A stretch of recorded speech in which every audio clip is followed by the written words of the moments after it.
Dalam sebuah seminar di Bali kemarin, Presiden kelima RI Megawati Soekarno Putri berkeluh kesah soal polisi. Mega menyentil polisi yang arogan dan korupsi seperti Verdi Sambo. Bagus-bagus gitu.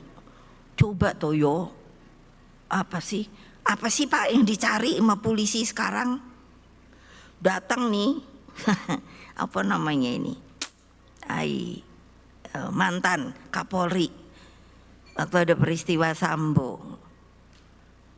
Terus minta tolong.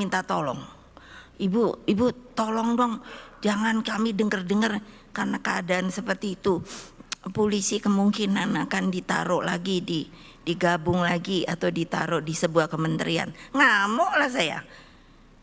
Lah kok saya lagi suruh bantuin kamu? Kamu udah tanggung jawab dong, anak buahmu kok kayak ngono. Nah, insaf deh Pak, tolong kasih tahu dah sama teman-teman situ.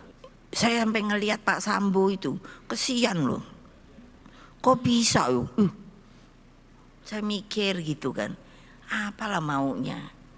Dan saya kalau alasan seperti itu saya nggak percaya. Saya nggak mau cerita, tapi saya nggak percaya gitu loh. Jadi saya kira cukup ya, nanti kelamaan juga bosen.